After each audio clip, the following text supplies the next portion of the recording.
During this video segment, I will go over the businesses section within Donor Trak. So let's go into this test account, and it's the third item over. Let's go to businesses, and this is where you can keep track of all your businesses within Donor Trak. I can search for businesses, or I could add in a brand new business. So let's add in a brand new business. So let's call it Rainy Day Publishing. And as far as the business contact, this would be used for labels and letters. So if you want it to be to the attention of someone, you could do that through that field. So let's put in our address. You can have address too. Put in your city and state. Put in your zip code. You can put in their web address if you have that and want to keep track of that. If you want to be able to email them, you can do that as well. And enter their phone number.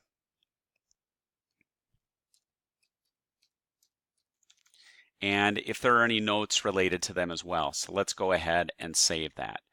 So now that I have that saved, that's the business area. And let's kind of work our way down here with what other fields you can keep track of related to them. Notice you have the ability to add constituents to them. So for instance, let's say that this Kelvin Van Dyke works for them. I could add them in as a related constituent. And what's nice about that is if you go to the constituents area, and if I do a search for Van Dyke, I believe, oops, I think I spelled that wrong. I should have looked a little bit closer. Yep, there it is. Kelvin Van Dyke, and if I go to the primary area, notice it has him attached to this business as well. So it's kind of nice that you can see all the people that work for some of your main business supporters as well. Again, let's go back to Rainy Day. So I'll just do a search for rain. There it is. I can click on it. There's our general tab. Next item down is the attributes, and this will allow you to segment your database so that it's very easy for you to find all your businesses that have this attribute or this attribute. Completely customizable, we call these categories, and then attributes themselves. Completely customizable, as I said, and that's done in admin, business attribute list, and this is where you can set up this structure. Once you do, we'll say that this particular business is the silver attribute, and they like to receive our annual report, and they also belong to these two attributes. So we'll go ahead and click save, and it will show those at the top. So now if I do a search or run a report, and I want to find all the businesses that want to receive the annual report, it's very easy to do with this attribute tool. Reminders and notes. This is where you can keep track of reminders and notes. It's actually two separate things on this one tab. First of all, reminders, those are date driven. So if you want to have a reminder, I need to wish them a happy anniversary for being in business for 10 years.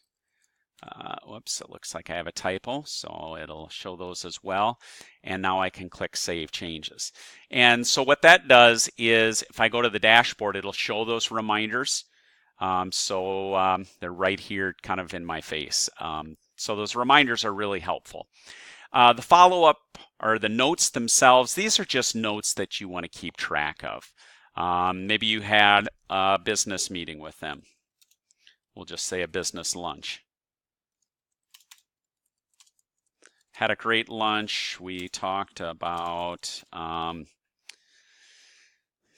endowment or something like that, or maybe some special business opportunity with the school. So it's kind of nice to keep track of those so you could always come back later and see a history of all your correspondence with that particular business. Businesses also can give gifts.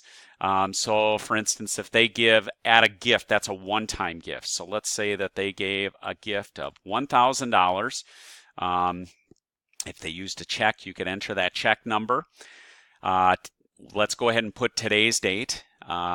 If they have pledges out there, you could add it as a to an existing pledge, but they don't, so we actually need to make this a new one. So let's say that this gift was for the Mayan school tuition and it was this particular benefit. Let's go ahead and click save, and there it is. So that's how you add one-time gifts, and if you want to look at the schedule, it shows that there was a pledge and a gift made and it's paid in full already. So that's what it does with gifts. If you want to add a pledge schedule itself, you can do that as well. So let's say that it's for this Rooted and Growing. Oh, we don't have any appeals for that yet, I guess. So let's use this instead. And let's say that this business is going to give $3,000. They do want to receive email reminders of when a gift is due. Let's say that they're going to give every 6 months, starting on November 1st. And they're going to do 6 equal payments of $500 each. It does the math for you. You can override any of these dates or amounts if need be, and we'll save that pledge schedule. So now, if we look at the pledge schedule on November 1st, they're going to get an email reminder that there is a pledge due of $500. The next item done is the business tools, and this is where you could make a business inactive or delete a business. In this case, I can't delete them because they have pledges that are due, as well as I'm not able to make them inactive, again, because they're attached to contacts and so forth. But this would be if a business goes out of business, you would go take away those contacts. In this case, I think it was Calvin Van Dyke, because we don't want them attached to an inactive business anyway. And then I could go ahead and make them inactive. This now concludes this video segment on the businesses area of Donor Trak.